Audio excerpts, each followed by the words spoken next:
ফিলিপাইনে একটি বিশেষ ধরনের উদ্ভিদ মাটি থেকে ভারী ধাতু শোষণ ও দূষিত পদার্থ গ্রহণ করে। সম্প্রতি গবেষকরা ফিলিপাইনে একটি বিশেষ ধরনের উদ্ভিদ আবিষ্কার করেছেন যা মাটি থেকে ভারী ধাতু শোষণ করতে সক্ষম। এই উদ্ভিদটি পরিবেশ বিজ্ঞান ও দূষণ নিয়ন্ত্রণের ক্ষেত্রে এক নতুন সম্ভাবনার দ্বার উন্মোচন করেছে। বৈজ্ঞানিক পরিভাষায় এই ধরনের উদ্ভিদকে হাইপার অ্যাকিউমুলেটর বলা হয়। এগুলো এমন প্রজাতি যেগুলো স্বাভাবিক উদ্ভিদের তুলনায় অনেক বেশি পরিমাণে ভারী ধাতু শোষণ ও জমা করতে পারে। ফিলিপাইনের নির্দিষ্ট অঞ্চলে মাটিতে স্বাভাবিকের তুলনায় বেশি পরিমাণে নিকেল পাওয়া যায়।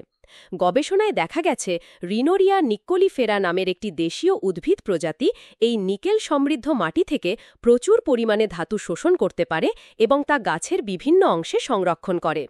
উদ্ভিদটি প্রতি কেজি শুকনো পাতায় প্রায় 18,000 মিলিগ্রাম পর্যন্ত নিকেল জমা রাখতে সক্ষম, যা একে উচ্চ ক্ষমতা সম্পন্ন হাইপার অ্যাকিউমুলেটর করে তোলে।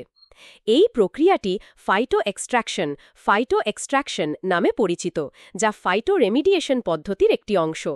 এই পদ্ধতিতে উদ্ভিদ তার মূলের মাধ্যমে দূষিত পদার্থ গ্রহণ করে এবং ধাতুসমূহকে নিরাপদভাবে পাতা, কাণ্ড বা কোষে জমা রাখে।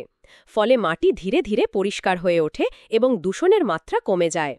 এমন উদ্ভিদ আবিষ্কারের সবচেয়ে বড় সুবিধা হল এগুলোর মাধ্যমে ধাতু দূষিত জমিকে স্বাভাবিক ও কৃষিকাজের উপযোগী করে তোলা যায়, তাও পরিবেশ বান্ধব ও স্বল্প ব্যয়ী পদ্ধতিতে।